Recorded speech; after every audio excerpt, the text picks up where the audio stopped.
Hi everybody.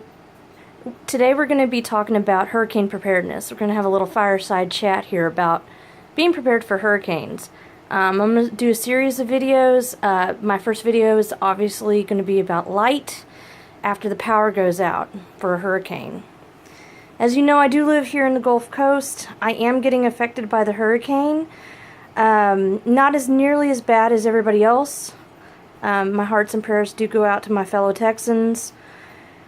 But what you see in front of you is called hurricane lamps. These are what your great-great-great-grandparents used a long time ago and have been put in the attic and dusted, and usually you see them in antique stores. Sometimes you'll see them at Goodwill stores if you're lucky. I have 3 different sizes here. Let me get down here so you can see a little bit better. This one in the back that has the light on, this one produces a really bright light, and I like this one a lot.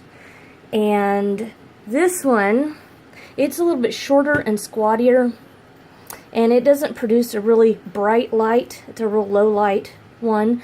And then the back is a behemoth. This thing is huge. I mean, you can see how huge it is in my hand.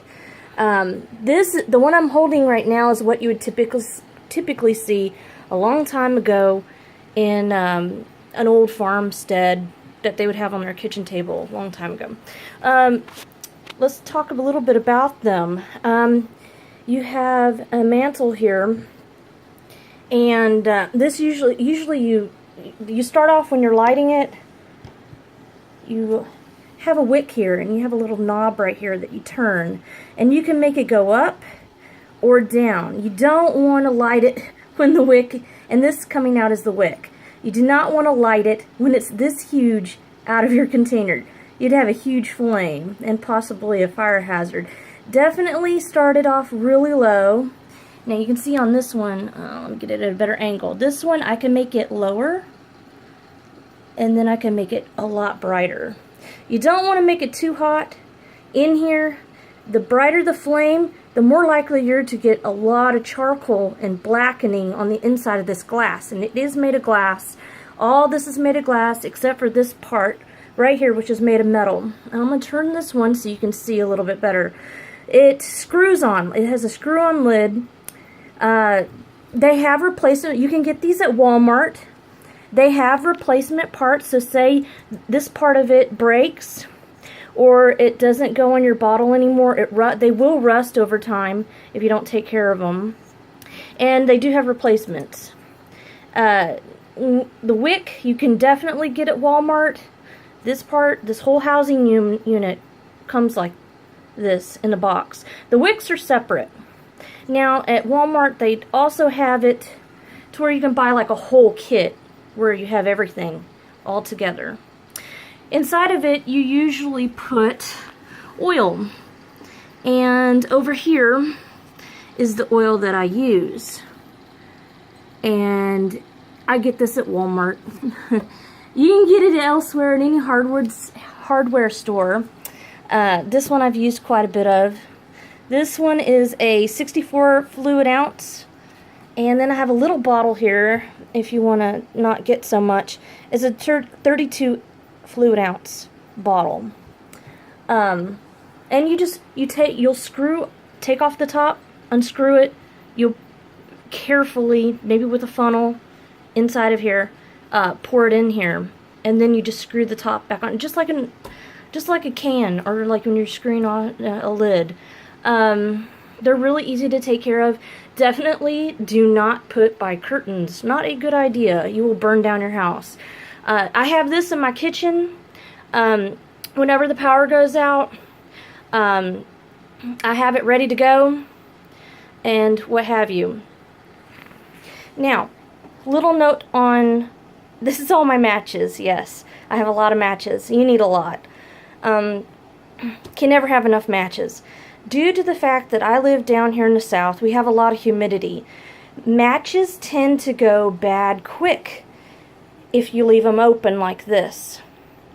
So what you need to do is, if you live down here in the south, you need to take them out of their original container out of something like this, dump them into a container that's sealed like this, leave the striker, the side of the box where your striker matches, leave it inside there. I've seen some people take sandpaper and they'll put this on the top. You can do that, that's fine.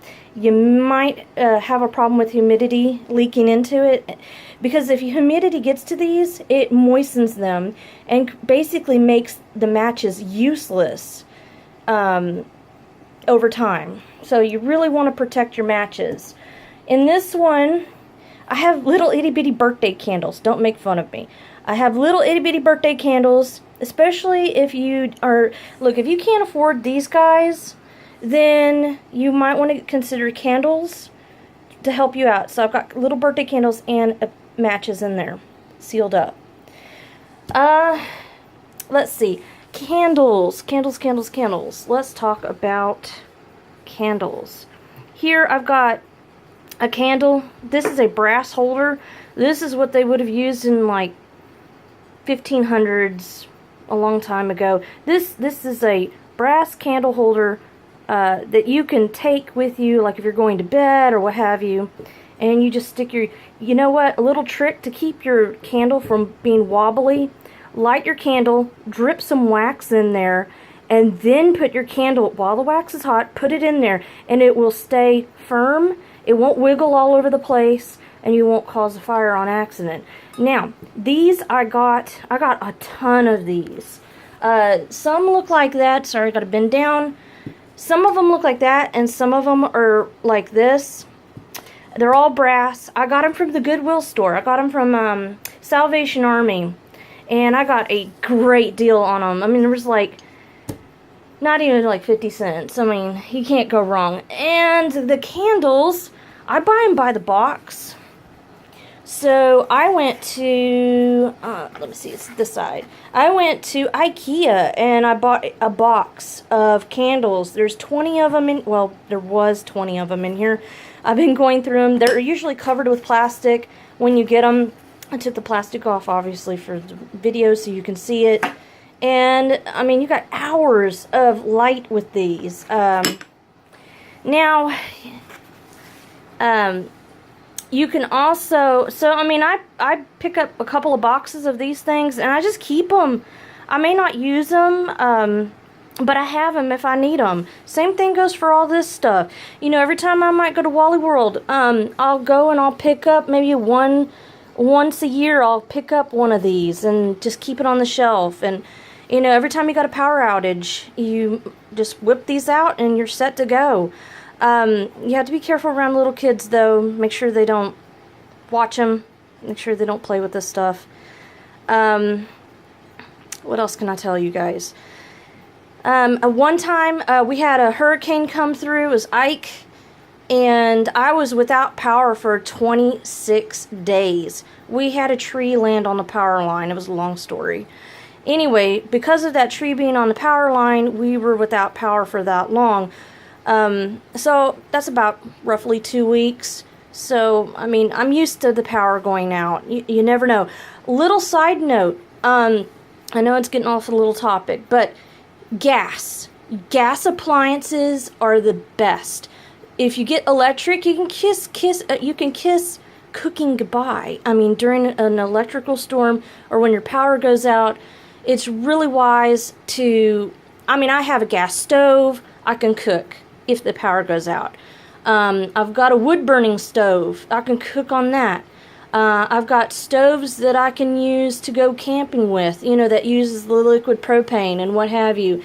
I mean, it's something to think about. It's basically a really long time camping when you're doing hurricanes. You really are camping and you trying to survive, especially the flooding. I never have to really worry about that. The older homes that were made a long time ago are the ones that are not going to flood. They were smart.